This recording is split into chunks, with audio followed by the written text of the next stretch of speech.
Hi friends, എല്ലാ പ്രിയപ്പെട്ട കൂട്ടുകാർക്കും ദസ്തകിലേക്ക് ഒരിക്കൽ കൂടി സ്വാഗതം. ഇന്നത്തെ ക്ലാസ്സിൽ നമ്മൾ ചർച്ച ചെയ്യാൻ പോകുന്നത് 9ാം ക്ലാസ്സിലെ 1ാമത്തെ യൂണിറ്റിൽ വരുന്ന പക്ഷി ഓർ ദീമക് എന്ന കഹാനിയുടെ പാഠഭാഗ പ്രവർത്തനങ്ങളാണ്. കൂട്ടുകാരെല്ലാവരും പക്ഷി ഓർ ദീമക് എന്ന കഥ നല്ലപോലെ മനസ്സിലാക്കിയിട്ടുണ്ടല്ലോ. ഇല്ലാത്തവർക്കായി ഇവിടെ ഡിസ്ക്രിപ്ഷൻ ബോക്സിൽ ചാപ്റ്ററിന്റെ മലയാള വിശദീകരണ ക്ലാസ് കൊടുത്തിട്ടുണ്ട്. കൂട്ടുകാരെല്ലാവരും ക്ലാസ് കണ്ട് ചാപ്റ്റർ നല്ലപോലെ മനസ്സിലാക്കണം കേട്ടോ. പാഠഭാഗത്തിലെ ആദ്യത്തെ സൈഡ് ബോക്സ് ക്വസ്റ്റ്യൻ ശ്രദ്ധിക്കൂ. പക്ഷി अपने पंख देखकर दीमक लेता है. यहाँ പക്ഷി का कौन सा मनोभाव प्रकट होता है? നമ്മൾ കഥയിൽ പഠിച്ചിട്ടുണ്ടല്ലോ, ബൈൽഗാഡി വാല ആ കാളവണ്ടിക്കാരൻ ആരായിരുന്നുവെന്ന്. ആരായിരുന്നു? അതെ, ഒരു തൂവലിന് 2 ദീമക്കുകളെ, അതായത് 2 ചിതലുകളെ കൊടുക്കുന്ന ഒരു കച്ചവടക്കാരനായിരുന്നു ആ കാളവണ്ടിക്കാരൻ. നമുക്കറിയാം, നൗജവാൻ പക്ഷിക്ക് ദീമക്കോം കാ ഷൗക്ക് ഥാ. ചിതലുകളെ തിന്നാൻ വളരെ കൊതിയായിരുന്നു നമ്മുടെ നൗജവാൻ പക്ഷിക്ക്. മാത്രവുമല്ല, പക്ഷിക്ക് മറ്റുള്ള പക്ഷികളെപ്പോലെ പറന്നു നടന്ന് ഭക്ഷണം കണ്ടെത്താനൊന്നും വയ്യ. കാരണം എന്താണ്? മടിയാണ്. ഇനി ചോദ്യം ഒന്നുകൂടെ വായിച്ചു നോക്കൂ. പക്ഷി अपने पंख देखकर दीमक लेता है. അതായത് ഗാഡിവാലയുടെ ഈ നല്ലൊരു ഓഫർ കേട്ടിട്ട് പക്ഷി തന്റെ തൂവൽ കൊടുത്തിട്ട് ദീമക്കുകളെ വാങ്ങുകയാണ്. യഹാം പക്ഷി കാ കൗൻ സാ മനോഭാവ് പ്രകട് ഹോത്താ ഹെ. ഇവിടെ പക്ഷിയുടെ ഏത് തരത്തിലുള്ള മനോഭാവമാണ് പ്രകടമാകുന്നത്? ആൻസർ നമ്മൾ നേരത്തെ പറഞ്ഞല്ലോ. എന്തായിരുന്നു? അതെ, പക്ഷിയുടെ ആലസി മനോഭാവ് അല്ലെങ്കിൽ പക്ഷിയുടെ മടിയാണ് നമുക്കിവിടെ കാണാൻ സാധിക്കുന്നത്, അല്ലെ? ഈ ഉത്തരം എങ്ങനെ എഴുതാം? പക്ഷി കാ ആലസി മനോഭാവ് യഹാം പ്രകട് ഹോത്താ ഹെ. ഇനി രണ്ടാമത്തെ ചോദ്യം നോക്കൂ. ദീമകേं हमारा स्वाभाविक आहार नहीं है और उनके लिए अपने पंख तो हरगिज नहीं दिए जा सकते. यहाँ किस सच्चाई की ओर संकेत किया गया है? ഈ ചോദ്യത്തിൽ ഇൻവെർട്ടഡ് കോമയിൽ കൊടുത്തിരിക്കുന്ന സംഭാഷണ ശകലം കൂട്ടുകാരെല്ലാവരും കഥ വായിച്ചപ്പോൾ കണ്ടിട്ടുണ്ടല്ലോ, അല്ലേ? ആരോട് പറയുന്നതാണിത്? അതെ, നൗജവാൻ പക്ഷി തന്റെ തൂവലുകൾ ഗാഡിവാലയ്ക്ക് കൊടുത്ത് ദീമക്കുകളെ, ചിതലുകളെ വാങ്ങി ഭക്ഷിക്കുന്നത് കണ്ട പക്ഷിയുടെ പിതാവ് പക്ഷിയോട് പറയുന്ന സംഭാഷണ ശകലമാണിത്. എന്താണ് പറയുന്നത്? ദീമകേ ഹമാര സ്വാഭാവിക് ആഹാർ നഹീ ഹെ. ചിതലുകൾ നമ്മുടെ പരമ്പരാഗതമായ ഭക്ഷണം അല്ല. और उनके लिए अपने पंख तो हरगिज नहीं दिया जा सकते. അതുപോലെ അവയ്ക്കു വേണ്ടി സ്വന്തം തൂവലുകൾ ഒരിക്കലും കൊടുക്കാൻ പാടുള്ളതല്ല. ഇവിടെ ഏത് യാഥാർത്ഥ്യത്തിനു നേരെയാണ് വിരൽ ചൂണ്ടിയിരിക്കുന്നത് അല്ലെങ്കിൽ സൂചിപ്പിച്ചിരിക്കുന്നത് എന്നതാണ് ചോദ്യം. കൂട്ടുകാരെ, ഈ പുതുതലമുറയുടെ ആഹാര രീതികൾ എപ്രകാരമാണ്? പൂർണ്ണമായും പരമ്പരാഗതമായ ഭക്ഷണങ്ങൾ തന്നെയാണോ തുടരുന്നത്? അല്ല, ഫാസ്റ്റ് ഫുഡും വിദേശ രാജ്യങ്ങളിലെ ഭക്ഷണങ്ങളുമൊക്കെയാണ് ഒട്ടുമിക്ക ആൾക്കാരുടെയും ഇന്നത്തെ ഭക്ഷണക്രമം. ഫാസ്റ്റ് ഫുഡിന് അതിൻ്റെതായ ആരോഗ്യ പ്രശ്നങ്ങളും നേരിടേണ്ടതായിട്ട് വരുന്നുണ്ട്. നമ്മുടെ ആരോഗ്യമാണ് നമ്മുടെ സമ്പത്ത്, അല്ലേ? അതുകൊണ്ട് നമ്മുടെ ആഹാരക്രമത്തിൽ പരമ്പരാഗത ഭക്ഷണങ്ങളും ഉൾപ്പെടുത്തേണ്ടതുണ്ട്. കഥയിൽ പക്ഷിയോട് പിതാവ് പറഞ്ഞ ഈ ഉപദേശം മനുഷ്യനുമായി താരതമ്യം ചെയ്യുമ്പോൾ ഇന്നത്തെ ആൾക്കാരുടെ ഭക്ഷണക്രമത്തിൽ വന്ന മാറ്റങ്ങളെ നമുക്ക് വ്യക്തമായി നോക്കിക്കാണാൻ കഴിയുന്നുണ്ട്, അല്ലേ? അപ്പോൾ ഈ ചോദ്യത്തിന്റെ ഉത്തരം ഇങ്ങനെ എഴുതാം. വർത്തമാൻ യുഗ് കെ ലോഗ് സ്വാഭാവിക് ആഹാർ കോ ഛോഡ്കർ നയേ നയേ ആഹാർ യാനി ഫാസ്റ്റ് ഫുഡ് കി ഓർ ദൗഡ്തേ രഹത്തെ ഹെ. അതായത് ഈ കാലത്തെ ആൾക്കാർ പരമ്പരാഗതമായ ആഹാരങ്ങളെ ഛോഡ്കർ ഉപേക്ഷിച്ചിട്ട് പുതിയ പുതിയ ആഹാരങ്ങളെ, അതായത് ഫാസ്റ്റ് ഫുഡ് കി ഓർ ദൗഡ്തേ രഹത്തെ ഹെ, ഫാസ്റ്റ് ഫുഡിനു നേരെ ഓടിക്കൊണ്ടേയിരിക്കുകയാണ്. ഹം സദാ സ്വസ്ഥ और हमारा शरीर सदा बलवती रहने के लिए हम स्वाभाविक आहार ही खाना चाहिए. സദാ എപ്പോഴും, സ്വസ്ഥ് ആരോഗ്യം, ബൽവത്തി ശക്തിയുള്ള, അതായത് നമ്മൾ എപ്പോഴും ആരോഗ്യത്തോടു കൂടെ ഇരിക്കാനും അതുപോലെ നമ്മുടെ ശരീരം എപ്പോഴും ശക്തിയോടുകൂടെ ഇരിക്കാനും വേണ്ടി നമ്മൾ എന്ത് ചെയ്യണം? സ്വാഭാവിക് ആഹാർ ഹി ഖാനാ ചാഹിയേ, പരമ്പരാഗതമായ ആഹാരങ്ങൾ കഴിക്കേണ്ടത് ആവശ്യമാണ്. लेकिन आज के दुनिया नए नए खान पान की ओर जाकर अपना शरीर और स्वास्थ्य सब कुछ खराब कर देते हैं. ഖാൻ പാൻ ഭക്ഷണപാനീയം ഖരാബ് കർണ നശിപ്പിക്കുക. എന്നാൽ ഇന്നത്തെ ലോകം പുതിയ പുതിയ ഭക്ഷണപാനീയങ്ങൾക്കു നേരെ തിരിഞ്ഞ് സ്വന്തം ശരീരവും ആരോഗ്യവും എല്ലാം തന്നെ നശിപ്പിക്കുകയാണ്. മനസ്സിലായല്ലോ? ഇനി മൂന്നാമത്തെ ചോദ്യം ശ്രദ്ധിക്കൂ. पक्षी को बेवकूफ कहने के संबंध में आपकी राय क्या है? അതായത് പക്ഷിയെ വിഡ്ഢി എന്ന് വിളിച്ചതിൽ നിങ്ങളുടെ അഭിപ്രായം എന്താണ് എന്നതാണ് ചോദ്യം. കൂട്ടുകാരെ, പക്ഷിയെ വിഡ്ഢി എന്ന് വിളിച്ചത് ആരായിരുന്നു? അതെ, ഗാഡിവാല. എന്നാൽ ഗാഡിവാല പക്ഷിയെ വിഡ്ഢി എന്ന് വിളിക്കാനുണ്ടായ കാരണം എന്തായിരുന്നു? അതെ, പക്ഷി ചിതലുകളെ തിന്നാനുള്ള കൊതി കൊണ്ടും പറന്നു നടന്ന് ഭക്ഷണം കണ്ടെത്താനുള്ള മടി കൊണ്ടും ഗാഡിവാലയ്ക്ക് തൂവലുകളെല്ലാം കൊടുത്തു തീർത്തിരുന്നു. എന്നിട്ടോ പക്ഷിക്ക് പറക്കാൻ പറ്റാതെയായി. അങ്ങനെ കുറച്ചു ദിവസം കാണാതായ ഗാഡിവാലയെ ഒരു ദിവസം കണ്ടപ്പോൾ പക്ഷി കഴിക്കാതെ സ്വയം ശേഖരിച്ചു വെച്ച ചിതലുകളെയെല്ലാം ഗാഡിവാലയ്ക്ക് കൊടുത്തുകൊണ്ട് പറഞ്ഞു, ഈ ചിതലുകളെല്ലാം എടുത്തിട്ട് എന്റെ തൂവലുകൾ ഇങ്ങ് തരൂ എന്ന്. അപ്പോഴാണ് ഗാഡിവാല പക്ഷിയെ ബേവക്കൂഫ് എന്ന് വിളിച്ചത്. ശരിക്കും പക്ഷി ഒരു വിഡ്ഢി തന്നെയാണ്, അല്ലെ? കാരണം ഗാഡിവാലയുടെ പ്രലോഭനത്തിൽ വീണ പക്ഷി തന്റെ നിലനിൽപ്പിനാവശ്യമായ തൂവലുകളെ കുറിച്ചൊന്നും ചിന്തിച്ചിരുന്നില്ല.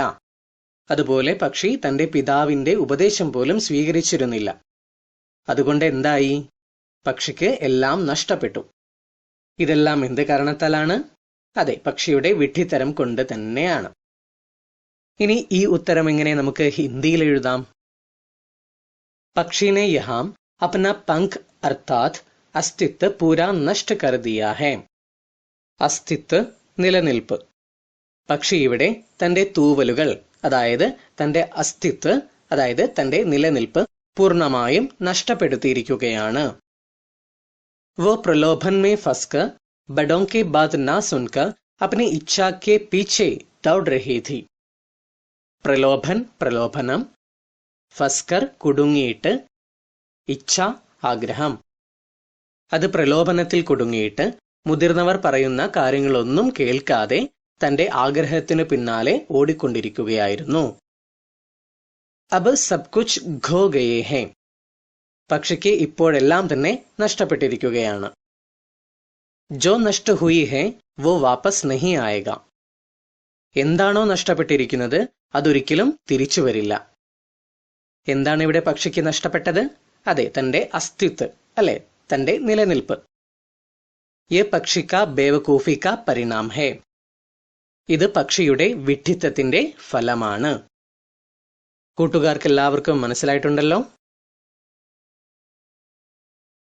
ഇനി നമുക്ക് ടെക്സ്റ്റ് ബുക്കിൽ കൊടുത്തിരിക്കുന്ന പാഠഭാഗത്തിന്റെ തുടർ പ്രവർത്തനങ്ങൾ നോക്കാം.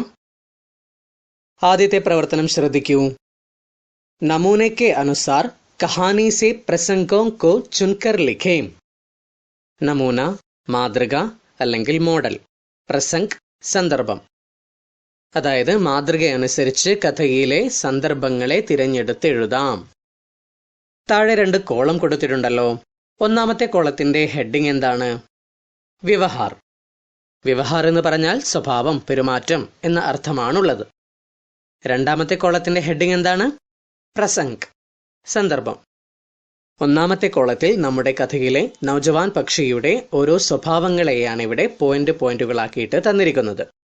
ഇവയെല്ലാം കഥയിലെ ഏത് സന്ദർഭത്തിലാണ് വരുന്നത് എന്ന് കണ്ടുപിടിച്ച് പ്രസംഗ് എന്ന കോളത്തിൽ എഴുതണം. മനസ്സിലായല്ലോ? ഒരു ഉദാഹരണത്തിന് അവിടെ തന്നിട്ടുണ്ടല്ലോ. എന്താണ്? അലസതാപൂർണ്ണ കാര്യകർണ, അതായത് മടി പിടിച്ചുകൊണ്ട് ഓരോ കാര്യങ്ങളും ചെയ്യുക. ഇത് കഥയിലെ ഏത് സന്ദർഭത്തിലാണ് വരുന്നത്? നോക്കൂ. നൗജവാൻ പക്ഷി കോ ലഗാ യേ ബഹുത് ബഡി സുവിധാ ഹേ कि एक आदमी दीमकों को बोरे में भरकर बेच रहा है. അതായത് കഥയിൽ ഒരാൾ ചിതലുകളെ ചാക്കിൽ നിറച്ച് വിറ്റുകൊണ്ടിരുന്നത് വളരെ വലിയൊരു സൗകര്യമായിട്ട് നൗജവാൻ പക്ഷിക്ക് തോന്നിയിട്ടുണ്ടായിരുന്നു, അല്ലെ? ഇത് പക്ഷിയുടെ മടിയുടെ സ്വഭാവത്തെയാണ് കാണിക്കുന്നത്. ഇനി പക്ഷിയുടെ അടുത്ത വ്യവഹാർ ഒന്ന് വായിച്ചു നോക്കാം. തത്കാലിക് ലാഭ് കെ ലിയേ അസ്തിത്വ നഷ്ട കർണ. തത്കാലിക് ലാഭ് എന്ന് പറഞ്ഞാൽ തൽക്ഷണ നേട്ടം അല്ലെങ്കിൽ ഉടനെയുള്ള നേട്ടം. അതായത് ഉടനെയുള്ള ലാഭത്തിനു വേണ്ടി സ്വന്തം അസ്തിത്വത്തെ, അതായത് സ്വന്തം നിലനിൽപ്പിനെ നഷ്ടപ്പെടുത്തുക. പക്ഷിയുടെ ഈ സ്വഭാവം കഥയിലെ ഏത് സന്ദർഭത്തിലാണ് വരുന്നത്? അതെ, ഗാഡി വാലേക്കോ ഏക് പങ്ക് ദേക്കർ ദോ ദീമക്കെ ഗരീദ് ലേത്ത. അതായത് പക്ഷി ഗാഡി വാലയ്ക്ക് ഒരു തൂവല് കൊടുത്തിട്ട് 2 ചിതലുകളെ വാങ്ങിയിരുന്നതാണ് ഇതിന് ശരിയായ സന്ദർഭം. ഇനി അടുത്തത് നോക്കൂ. ബഡോं की बातों को बिना सूझ बूझ के ധിക്കാർന. ബിനാ സൂച്ച് ബൂച്ച് കെ എന്ന് പറഞ്ഞാൽ ചിന്തിക്കാതെ, ധിക്കാർന ധിക്കരിക്കുക അല്ലെങ്കിൽ തിരസ്കരിക്കുക. അതായത് മുതിർന്നവർ പറയുന്ന കാര്യങ്ങളൊന്നും ചിന്തിക്കാതെ ധിക്കരിക്കുക. ഈ സന്ദർഭം എവിടെയാണ് വരുന്നത്? അതെ, നൗജവാൻ പക്ഷിനെ ബഡേ ഹി ഗർവ് സെ അപ്നാ മുഹ് ദൂസരി ഓർ കർ ലിയ. അതായത് പക്ഷിയുടെ പിതാവിന്റെ ഉപദേശം കേട്ടിട്ട് നൗജവാൻ പക്ഷി വലിയ അഹങ്കാരത്തോടുകൂടി തന്റെ മുഖം തിരിച്ചിരുന്നു. അതാണ് ഇതിന് ശരിയായ സന്ദർഭം. ഇനി അടുത്തത് നോക്കൂ. പ്രലോഭൻ മേ പൂരി തര ഫസ് ജാന. അതായത് പ്രലോഭനത്തില് പൂർണ്ണമായിട്ടും കുടുങ്ങിപ്പോവുക. അതെ, അബ് ഉസ്സെ ന തോ ദൂസരെ കീടെ അച്ഛേ ലഗ്തേ ന ഫൽ ന അനാജ് കെ ദാനെ ദീമകോं का शौक अब उस पर हावी हो गया था എന്നതാണ്. അതായത് പക്ഷി പ്രലോഭനത്തിൽ വീണുപോയതുകൊണ്ടാണ് മറ്റു പ്രാണികളോടും പഴവർഗ്ഗങ്ങളോടും ധാന്യമണികളോടൊന്നും പക്ഷിക്ക് താല്പര്യമില്ലാതിരുന്നത്. കേവലം ചിതലുകളോടുള്ള കൊതി മാത്രമായിരുന്നു അതിനുണ്ടായിരുന്നത്. മനസ്സിലായല്ലോ? ഇനി അടുത്തത് നോക്കൂ. അപ്നി ഗൽത്തിയോ പർ സഫായി ഘോഷന. സഫായി ഘോഷന എന്ന് പറഞ്ഞാൽ നല്ലതായിട്ട് കാണുക.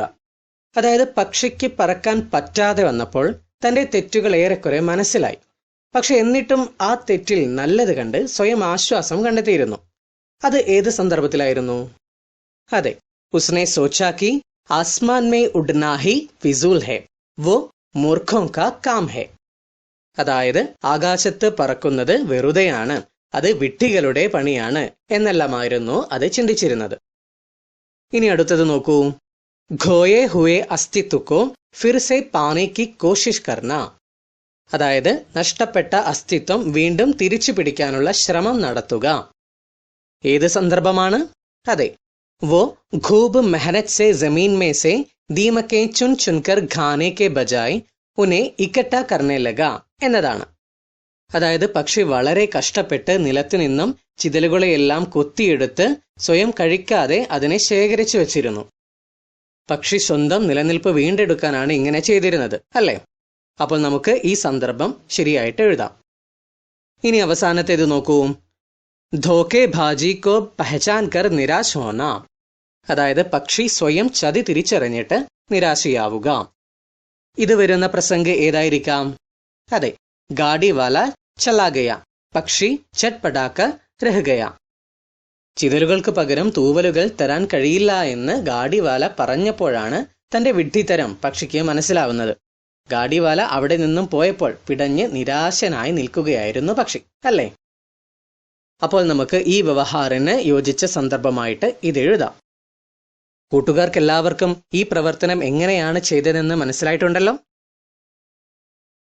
ഇനി അടുത്ത പ്രവർത്തനം നോക്കൂ. പക്ഷി और दीमक कहानी में ये किन किन का प्रतिनिधित्व करते हैं. താഴെ പട്ടികയിൽ കുറച്ച് വാക്കുകൾ കൊടുത്തിട്ടുണ്ട്. അവ എന്തിനെയെല്ലാമാണ് പ്രതീകമാക്കുന്നത് എന്നാണ് നമുക്ക് കണ്ടെത്തി എഴുതേണ്ടത്. ആദ്യത്തെ വാക്ക് നോക്കൂ. ഗാഡിവാല. കഥയിൽ ഗാഡിവാല ഒരു കച്ചവടക്കാരനെ പ്രതീകമാക്കിക്കൊണ്ടാണ് വരുന്നത്.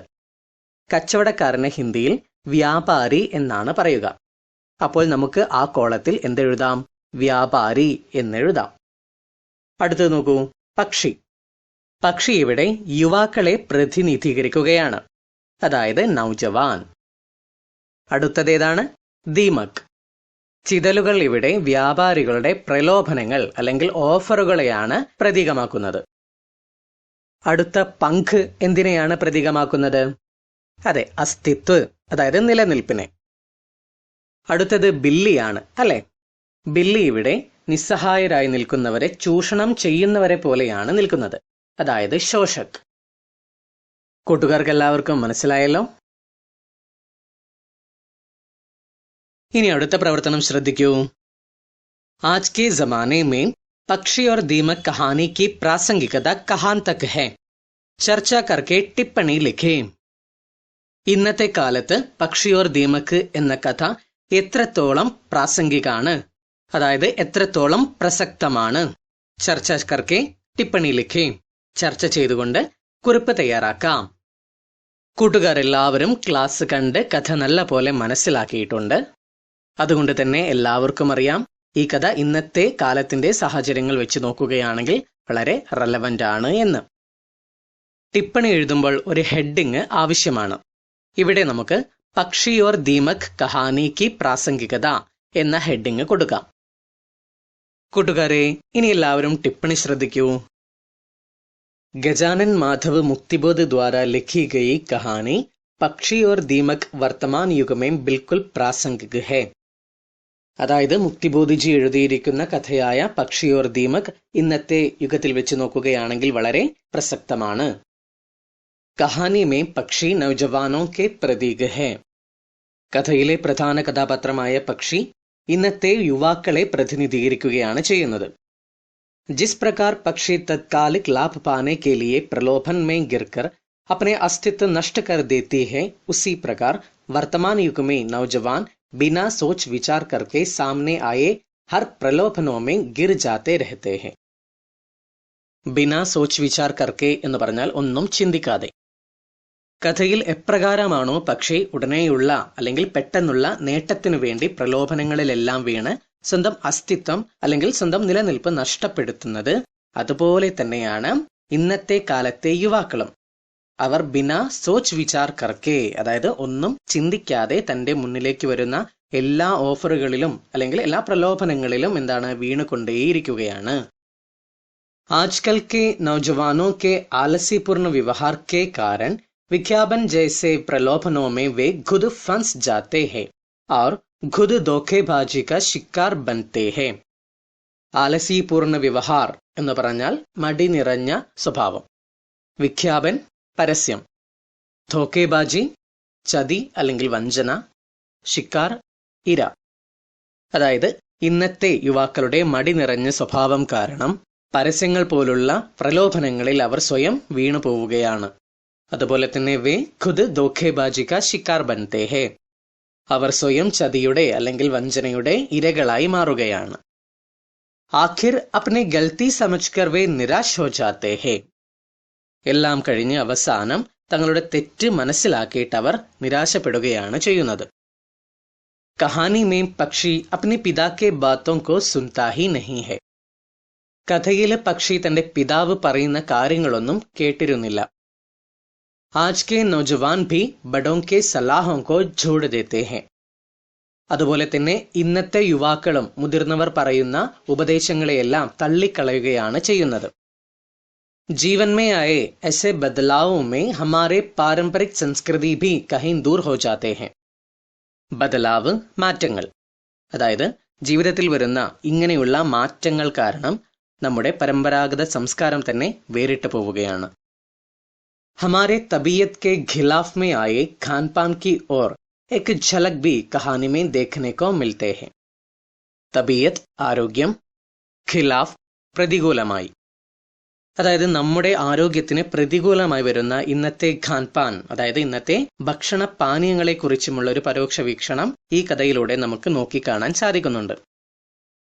कुल मिलाकर देखे तो कहानी आज की जमाने में बहुत प्रासंगिक होते हैं. കുൽ മിലാക്കർ ആകെ പാടെ അല്ലെങ്കിൽ ടോട്ടലായിട്ട്, ആജ് കി ജമാനെ മേ ഇന്നത്തെ കാലത്തിൽ, ആകെ പാടെ നോക്കുകയാണെങ്കിൽ ഈ കഥ ഇന്നത്തെ ലോകത്ത് വളരെ പ്രാസംഗികമാണ്, വളരെ പ്രസക്തമാണ്. ഇപ്പോൾ കൂട്ടുകാർക്ക് എല്ലാവർക്കും ഈ കഥയുടെ പ്രാസംഗികത മനസ്സിലായിട്ടുണ്ടല്ലോ. ഇനി അടുത്ത പ്രവർത്തനം ശ്രദ്ധിക്കൂ. പക്ഷി की चरित्रगत विशेषताओं का विश्लेषण करें, टिप्पणी लिखें. പക്ഷിയുടെ സ്വഭാവ സവിശേഷതകളെക്കുറിച്ച് വിശകലനം ചെയ്യാം. ടിപ്പണി ലിഖേം, കുറിപ്പ് എഴുതാം. കൂട്ടുകാരെ, പരീക്ഷയ്ക്കെല്ലാം ഇത്തരത്തിലുള്ള ക്വസ്റ്റ്യൻസ് റിപ്പീറ്റഡ് ആയി ചോദിക്കാറുണ്ട്. ചരിത്രഗത വിശേഷത അല്ലെങ്കിൽ ക്യാരക്ടർ സ്കെച്ച് എഴുതാൻ വേണ്ടി. അപ്പോൾ നമുക്ക് പക്ഷിയുടെ ചരിത്രഗത വിശേഷതയൊന്ന് എഴുതി നോക്കാം. ശീർഷകമായിട്ട് എന്ത് കൊടുക്കാം? അതെ, പക്ഷി. पक्षी और दीमक कहानी की मुख्य पात्र है नौजवान पक्षी. പക്ഷി और ദീമക് കഹാനിയിലെ മുഖ്യ കഥാപാത്രമാണ് നൗജവാൻ പക്ഷി. പക്ഷി बहुत आलसी है. പക്ഷി വളരെ മടിയനാണ്. वो अपने पिता और मित्रों के साथ आसमान में उड़ने के लिए पसंद नहीं करती है. പക്ഷി തന്റെ പിതാവിന്റെയും തന്റെ സുഹൃത്തുക്കളുടെയൊക്കെ കൂടെ ആകാശത്തിൽ പറന്നു നടക്കാനൊന്നും ഇഷ്ടപ്പെടുന്നില്ല. ഗാഡിവാല ദീമക് ബേച്ചനെ കോ ദേഖ്കർ പക്ഷി ബഹുത് ഖുശ് ഹുവ. ഗാഡിവാല ചിതലുകളെ വിൽക്കുന്നത് കണ്ടപ്പോൾ പക്ഷിക്ക് വളരെ സന്തോഷമായിരുന്നു. കാരണം എന്തായിരുന്നു? ദീമക് ഖാനെ മേ യേ ബഹുത് ഷൗഖ് രഖാ ഹേ. ചിതലുകളെ തിന്നുന്നതിൽ പക്ഷി വളരെ കൊതി അല്ലെങ്കിൽ വളരെ താല്പര്യം വെച്ച് പുലർത്തിയിരുന്നു. ഗാഡിവാല ക പ്രലോഭൻ മേ വോ ജൽദി ഫസ് ജാതാ ഹെ. ഗാഡിവാല കൊടുത്ത നല്ലൊരു ഓഫർ കാരണം അല്ലെങ്കിൽ അദ്ദേഹത്തിന്റെ പ്രലോഭനം കാരണം പെട്ടെന്ന് തന്നെ പക്ഷി അതിൽ വീണു പോവുകയാണ്. അപ്ന അസ്തിത്വ പൂര നഷ്ട കർക്കെ വോ ദീമത് ഗാത്തേ രഹാ. തന്റെ അസ്തിത്വം, തന്റെ നിലനിൽപ്പ് പൂർണ്ണമായും നഷ്ടപ്പെടുത്തിക്കൊണ്ട് ഒന്നും ചിന്തിക്കാതെ അത് ചിതലുകളെ തിന്നുകൊണ്ടേയിരുന്നു. ഉസ്കാ ബേവക്കൂഫി വ്യവഹാർ യഹാം സമജ് സക്താ ഹെ. പക്ഷിയുടെ വിഡ്ഢിത്തരം നിറഞ്ഞ സ്വഭാവം ഇവിടെ നല്ലപോലെ മനസ്സിലാക്കാൻ കഴിയുന്നുണ്ട്. അപ്നെ പിതാക്കെ സലാഹ് ബി വോ ഇൻകാർ കർ ദിയാ ഹെ. സലാഹ് ഉപദേശം, ഇൻകാർ കർന തിരസ്കരിക്കുക. പക്ഷി തന്റെ പിതാവിന്റെ ഉപദേശങ്ങളെയെല്ലാം തിരസ്കരിക്കുകയാണ് ചെയ്തിരുന്നത്. ഖുദ് കോ പക്ഷി ബഡാ സോച്ച്കർ ആഖിർ വോ ധോഖേബാജി പഹചാൻതാ ഹെ. പക്ഷി സ്വയം താൻ എന്തുകൊണ്ടും വലിയ ഒരാളാണ് എന്ന് ചിന്തിക്കുകയും എന്നാൽ അവസാനം താൻ വഞ്ചിക്കപ്പെട്ടു എന്ന് തിരിച്ചറിയുകയും ചെയ്യുകയാണ്. उसके धिक्कार, गर्व, आलसी आदि के परिणाम से वो बहुत निराश होकर मर जाती है. ധിക്കാർന തിരസ്കരിക്കുക, ഗർവ് അഹങ്കാരം. അതായത് പക്ഷിയുടെ നല്ല കാര്യങ്ങളോടുള്ള തിരസ്കരിക്കലും അഹങ്കാരവും മടിയും എല്ലാത്തിൻ്റെതുമായ പരിണിത ഫലം കൊണ്ട് അത് അത്യധികം നിരാശയാകുകയും പിന്നെ മരണപ്പെടുകയുമാണ് ചെയ്യുന്നത്. കൂട്ടുകാർക്കെല്ലാവർക്കും പക്ഷിയുടെ സ്വഭാവ സവിശേഷതകൾ മനസ്സിലായിട്ടുണ്ടല്ലോ. ഇനി നമുക്ക് പാഠഭാഗത്തിന്റെ അനുബന്ധ കാര്യം നോക്കാം, അതായത് അനുബന്ധ പ്രവർത്തനങ്ങൾ നോക്കാം. പക്ഷി और दीमक को फिल्म आए, इसके लिए पटकथा तैयार करें. പക്ഷി और दीमक എന്ന കഥ സിനിമയാക്കാം. ഇതിനുവേണ്ടി ഒരു തിരക്കഥ, ഒരു സ്ക്രിപ്റ്റ് തയ്യാറാക്കാം. കൂട്ടുകാരെല്ലാവരും കഴിഞ്ഞ ചാപ്റ്ററായ TV പഠിച്ചപ്പോൾ എങ്ങനെയാണ് പട്കഥയുടെ രൂപമെന്ന് മനസ്സിലാക്കിയിട്ടുണ്ടല്ലോ. ആദ്യം തന്നെ മുകളിലായി ദൃശ്യ എഴുതണം. പിന്നെ സ്ഥാൻ, സമയ്, പാത്ര എന്നിവ യഥാക്രമം എഴുതണം. പാത്ര അതായത് കഥാപാത്രങ്ങളെ എഴുതുമ്പോൾ ശ്രദ്ധിക്കുക, ഓരോ കഥാപാത്രങ്ങളെയും എഴുതിയിട്ട് അതിന്റെ ബ്രാക്കറ്റിൽ അവരുടെ വയസ്സും അവർ ധരിച്ചിരിക്കുന്ന വസ്ത്രവും കൂടെ ഒന്ന് എഴുതണം. അടുത്തതായി ദൃശ്യക്ക വിവരണം എഴുതണം. അതായത് ഈ ദൃശ്യത്തിൽ എന്താണ് നടക്കാൻ പോകുന്നത് എന്ന് പ്രസന്റ് ഫോമിൽ എഴുതണം. അത് കഴിഞ്ഞതിന് ശേഷം സംവാദാണ് എഴുതേണ്ടത്. അതായത് ഈ ദൃശ്യത്തിൽ വരുന്ന കഥാപാത്രങ്ങൾ തമ്മിലുള്ള സംഭാഷണമാണ് എഴുതേണ്ടത്. അവസാനമായി ദൃശ്യക്ക സമാപൻ എന്നും കൂടെ എഴുതിയിട്ട് നമുക്ക് പട്കഥ കംപ്ലീറ്റ് ചെയ്യാം. ഇനി നമുക്ക് പക്ഷി और दीमक എന്ന കഥയിലെ ഒരു അംശം എടുത്തിട്ട് നമുക്ക് പട്കഥയൊന്ന് തയ്യാറാക്കി നോക്കാം. അതിനുവേണ്ടി ഇവിടെ ഒരു ചോദ്യം തന്നിട്ടുണ്ട്. पक्षी खूब मेहनत से जमीन में से दीमकें चुन चुनकर खाने की बजाय उन्हें इकट्ठा करने लगा. जब गाड़ी वाला को पक्षी ने देखा तब वो उससे अपने पंख वापस कर देने के लिए पूछा, लेकिन गाड़ी वाला उसे बेवकूफ कहकर चला गया. प्रस्तुत भाग को लेकर पटकथा तैयार करें. അപ്പോൾ കൂട്ടുകാരെ, കഥയിലെ ഏത് സന്ദർഭത്തെ അടിസ്ഥാനപ്പെടുത്തിയിട്ടാണ് പട്കഥ തയ്യാറാക്കാൻ പറഞ്ഞിരിക്കുന്നത്? അതെ, പക്ഷി വളരെ കഷ്ടപ്പെട്ട് ചിതലുകളെ കൊത്തിയെടുത്ത് സ്വയം ഭക്ഷിക്കാതെ ശേഖരിച്ചു വെക്കാൻ തുടങ്ങിയിരുന്നു. ഒരു ദിവസം ഗാഡിവാലയെ കണ്ടപ്പോൾ തന്റെ തൂവലുകൾ തിരികെ നൽകാൻ ആവശ്യപ്പെട്ടു. പക്ഷെ ഗാഡിവാല പക്ഷിയെ വിഡ്ഢി എന്നും വിളിച്ച് കടന്നുപോയി. എന്തുകൊണ്ടാണ് വിഡ്ഢി എന്ന് വിളിച്ചതെന്നൊക്കെ കൂട്ടുകാർക്ക് ഓർമ്മയുണ്ടല്ലോ. അപ്പോൾ ഈ സന്ദർഭം വെച്ചിട്ടാണ് നമുക്ക് പട്കഥ തയ്യാറാക്കേണ്ടത്. ഇനി നമുക്ക് പട്കഥയൊന്ന് വായിക്കാം. ദൃശ്യ 1, സ്ഥാൻ ജംഗൽ. എവിടെയാണ് നടക്കുന്നത്? കാട്ടിൽ. സമയ് ദോപഹർ കെ 2 ബജെ. സമയം ഉച്ചയ്ക്ക് 2 മണി. പാത്ര പക്ഷി. ഒന്നാമത്തെ കഥാപാത്രം പക്ഷിയാണ്. ബ്രാക്കറ്റിൽ എന്തെഴുതാം? നൗജവാൻ സഫേദ് രംഗ് കാ. യുവാവും വെള്ള നിറവുമുള്ള പക്ഷിയാണ്. അടുത്തത് ഗാഡിവാല. അദ്ദേഹത്തിന്റെ വസ്ത്രം നമുക്ക് ബ്രാക്കറ്റിൽ കുർത്ത ഓർ ധോത്തി എന്നെഴുതാം. കുർത്തയും മുണ്ടുമാണ് ധരിച്ചിരിക്കുന്നത്. ഉമ്ര, വയസ്സ് ഒരു 40 പറയാം അല്ലെ, 40. അടുത്ത ദൃശ്യക വിവരണിൽ എന്തെഴുതാം? പക്ഷി गाड़ीवाला से दीमकें देखकर अपनी पंख वापस कर देने के लिए कहता है और गाड़ीवाला पंख ना देकर चला जाता है. അതായത് പക്ഷി വണ്ടിക്കാരന് ചിതലുകളെ കൊടുത്തിട്ട് തന്റെ തൂവലുകൾ തിരിച്ചു തരാൻ വേണ്ടി പറയുകയാണ്. എന്നാൽ വണ്ടിക്കാരൻ തൂവലുകൾ കൊടുക്കാതെ പോവുകയാണ്. ഇനി നമുക്ക് ഇവർ രണ്ട് പേരും തമ്മിലുള്ള സംവാദം നോക്കാം. പക്ഷി ഗാഡിവാലേ, ഓ ഗാഡിവാലേ. ഗാഡിവാല, കോൻ ഹേ, ആരാണത്? പക്ഷി, मैं वही नौजवान पक्षी हूं जो तुमसे दीमकें ഖരീദ് रहा था, याद है ना? ഞാൻ ആ യുവാവായ പക്ഷിയാണ്, നിങ്ങളോട് ചിതലുകളെല്ലാം വാങ്ങിയിരുന്ന, ഓർമ്മയില്ലേ? ഗാഡിവാല, മുझे याद है. എനിക്ക് ഓർമ്മയുണ്ട്.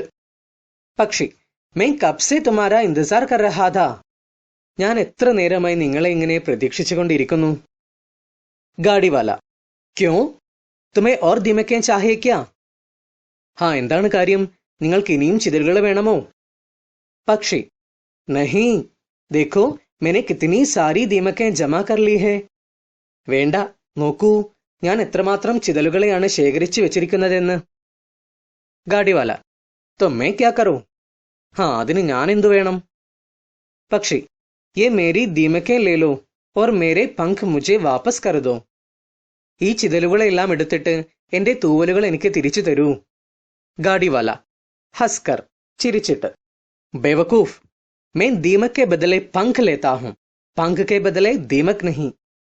വിഡ്ഢി, ഞാൻ ചിതലുകൾക്ക് പകരമായിട്ട് തൂവലാണ് എടുക്കാറുള്ളത്, തൂവലുകൾക്ക് പകരമായി ചിതലുകളെ എടുക്കാറില്ല. പക്ഷി നിരാശോക്കർ, നിരാശയോടുകൂടി, ये तुम क्या बोल रहा हो? നിങ്ങൾ എന്താ ഈ പറയുന്നത്? मुझे मेरा पंख चाहिए, എനിക്ക് എന്റെ തൂവലുകൾ വേണം. उसके बिना मैं उड़ नहीं सकती, അതില്ലാതെ എനിക്ക് പറക്കാൻ കഴിയില്ല. ഗാഡിവാല, इसके बारे में तुमने पहले ही सोचने चाहिए था, ഇതിനെക്കുറിച്ച് നീ ആദ്യമേ ചിന്തിക്കേണ്ടിയിരുന്നു. तुम दीमक की लालच में खुद अपने अस्तित्व नष्ट कर दिया है. ലാലച്ച്, അത്യാഗ്രഹം. നീ ചിതലുകളുടെ അത്യാഗ്രഹത്താല് സ്വന്തം അസ്തിത്വം നഷ്ടപ്പെടുത്തിയിരിക്കുകയാണ്. अब मैं तुम्हें पंख नहीं दूंगा, അതുകൊണ്ട് ഞാൻ ഇപ്പോൾ നിനക്ക് തൂവലുകൾ തരില്ല.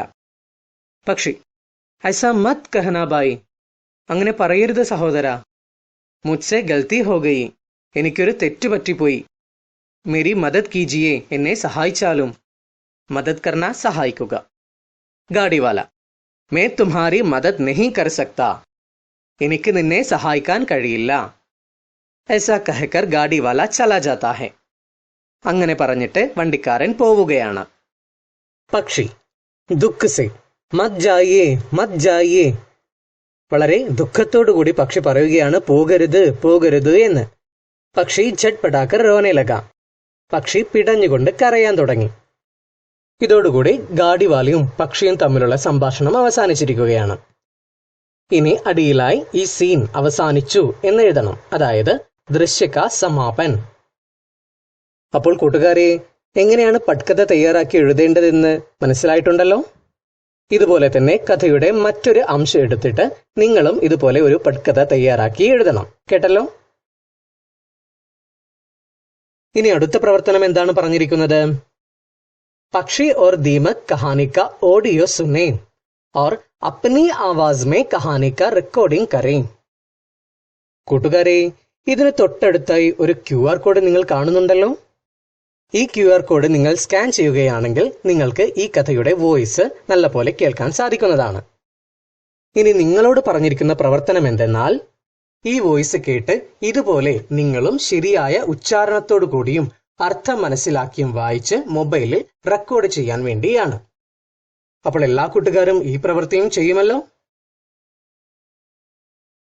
ഇനി അടുത്തത് നോക്കൂ. इस पर विचार करें. एक दिन उसके पिता ने देख लिया. उसने समझाने की कोशिश की कि बेटे, दीमकें हमारा स्वाभाविक आहार नहीं है और उनके लिए अपने पंख ഹർഗിസ് नहीं दिए जा सकते. തന്നിരിക്കുന്ന കഥാംശത്തിൽ റെഡിംഗ് കൊണ്ട് ഇട്ടിരിക്കുന്ന വാക്കുകൾ ശ്രദ്ധിക്കൂ. ഉസ്കെ, ഉസ്നെ, ഹമാര, ഉൻകെ എന്നാണല്ലോ. തൊട്ടു താഴെ എന്താണ് എഴുതിയിരിക്കുന്നത്? രേഖാങ്കിത ശബ്ദം പർ ധ്യാൻ ദേ.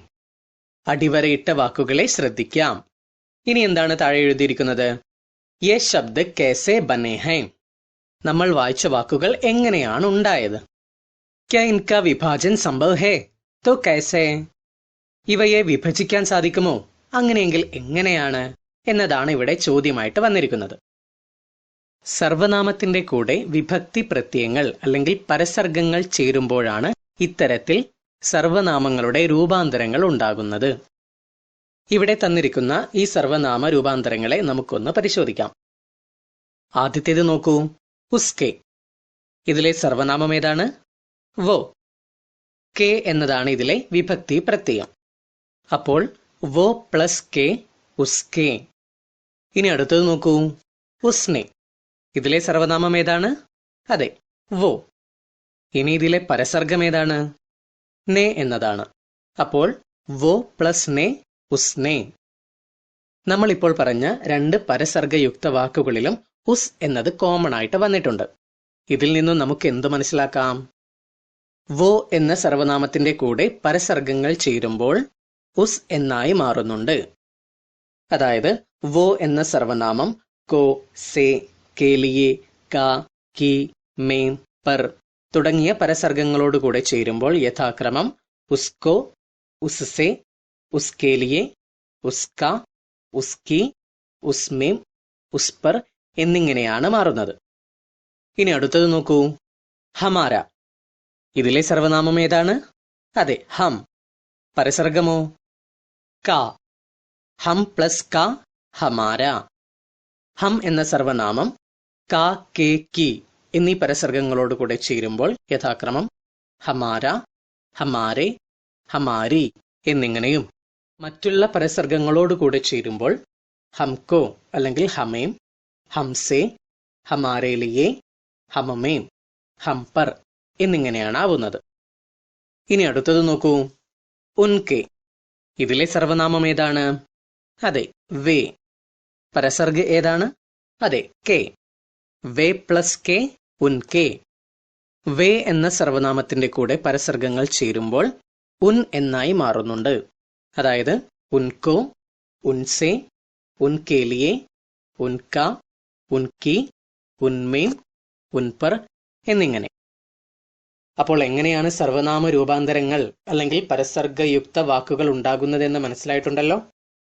ഇതുമായി ബന്ധപ്പെട്ട അടുത്ത വർക്ക് നോക്കൂ.